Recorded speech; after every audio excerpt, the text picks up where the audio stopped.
I'm Andrew Doyle for GB News. I'm here with Bev Jackson and Kate Harris in their first interview since the decision. Mermaids lost their case against LGB Alliance. Bev and Kate, how are you feeling about this? Deliriously happy. It's a massive day for us. Huge win, not just for LGB Alliance, but for gays, lesbians, bisexuals, all around the world. We couldn't be happier, and it's all thanks to the loyalty of many, many, many thousands and thousands of supporters from all around the world. But that does make us think that why on earth was this necessary? How could this happen that we find ourselves in court having to defend, for instance, what a lesbian is, when everybody knows what a lesbian is? It is extraordinary, all the money we've spent, £250,000, in order to defend our existence as the only charity that stands up exclusively for people who are attracted to others of the same sex. How is it possible? Yeah, I mean, you know, Andrew, that this was not a case of our choice. This case was forced upon us by Mermaids and Stonewall, several other groups, although it's true that Stonewall pulled out very early on in the project. But this was just a totally unnecessary vanity project to put across their view that there is only one point of view allowed in the United Kingdom on issues of sex and gender. Now, that's directly contradicting the foundations of a civilised society. So we think this is a victory for everybody in the UK, because it just underlines, and when you see the judgment, you will see quite a lot of detail on this, that freedom of thought, freedom of expression underlines what the very nature of a civilised society, and that's what we want, a civilised society where everybody can be allowed and welcome to say what they think and what's important. Yeah, and as a charity, one of our important charitable objects, the main charitable object, is to prevent discrimination, to work against discrimination on the basis of sexual orientation. And, you know, we have to remember 69 countries around the world still criminalise homosexuality. We need to step up, as we have stepped up, for instance, in donating to Pride in Uganda, and also then there's the new homophobia, in which we hear that children at school who are attracted to others, lesbians, are being told, oh, maybe you're a boy. Yeah. This is the new homophobia, so we have to fight the traditional homophobia and the new homophobia at the same time, and that's what we are doing, and we will carry on doing that. Yeah, I think one of the really interesting things about the judgment was the discussion on plurality of views. And the judgment says, it's very interesting, that LGB Alliance was determined to put their view across before they were a charity and since they were a charity. And there is no link whatsoever between any damage to Mermaids and, of course, to any others who subscribe to their views. All we did was say, everybody should be able to say what they like in society on issues of sex and gender. And we know we know the fight continues, but today we're celebrating. It's just a marvellous day for every single person who supports freedom of speech. Bev and Kate, can you hear me at the moment? Yes, we can hear you. Okay, I just wanted to ask, so that people are clear about this, what precisely was Mermaids' objection? This is an unprecedented idea, one charity trying to strip another charity of its charitable status. What was their objection?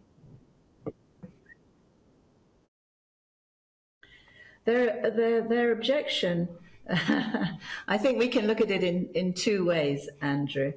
The official objection was that we were not, we didn't fulfil the requirements laid down in the 2011 Charity Act, which is that you're solely committed to delivering on your charitable objects. The opposite is true. But the second underlying reason that they brought the case is because they wanted to knock us out of the park.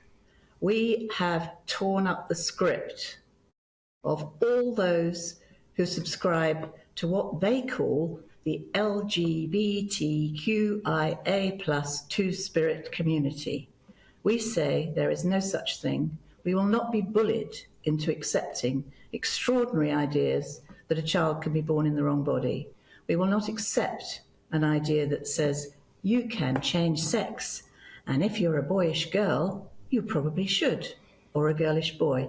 So that was the underlying scheme, was to shut us up, because unlike every single other QTIA plus charity, who all receive lots more money than we do, we will not go down without a fight. Homosexuals exist. We are happy to be homosexuals and bisexuals, and we just want to shout out loud and clear today, being a lesbian is wonderful, being gay is wonderful, being bisexual is fabulous. Just let us be same-sex attracted and stop bullying us, stop telling lies to children. Yeah, I mean, the idea that homosexuality is some sort of horrible discrimination, that is crazy. But that is what we're hearing. We're hearing that lesbians are sexual racists for not accepting that some lesbians have penises. Well, we don't accept it. And we're going to carry on saying, no, we don't accept it. And that is not an unlawful discrimination. It's simply homosexuality. So what's happened here is we've got this new homophobia, which is saying, no, it's not kind to only be attracted to people of the same sex. We say that's rubbish, and we will carry on saying so. So your detractors will say that what you're saying there, you're talking about how gender identity ideology shouldn't be the basis of a gay rights movement. They call you transphobic. They say that's hateful. They throw all kinds of slurs your way. But surely now with this judgment, that should change, shouldn't it? Surely, what, Andrew? So I didn't quite catch what you said there, Andrew. Surely. Do you think with this judgment, people will stop libeling you as transphobes and hateful and all the other nonsense they come up with? Well, let me answer that. Yes. I wish you were right, Andrew. I think you're wrong. The difficulty for the people who oppose us is that they have no substantive arguments. So they call us names. That they have no other recourse to anything, because if you look into what they actually believe in, it is empty. The emperor has no clothes. So they will go on calling us transphobes, bigots, a range of things. And we've seen this in all sorts of areas of public life, which is so worrying. And they did it from the very first hour that we formed, because I think they saw the danger. Oh no, LGB, these are standing up only for people with same-sex sexual orientation. Can't have that. Let's call them all sorts of horrible names, and so stop people listening to them. And they have had some success in that, but they're not going to have so much success anymore. The more people listen to us and hear our reasonable arguments, the more people realise that these unpleasant words that are used about us are just nonsense. It's a way to stop people listening to us. And given that gay rights was secured on the basis of an acknowledgement that there's always been a minority of people who are attracted to members of the same sex, why is it, you think, that yours is the only gay rights group that still holds firm to that belief that being homosexual is same-sex attracted, not same-gender attracted? Well, precisely because anybody who says this immediately gets a shower of abuse.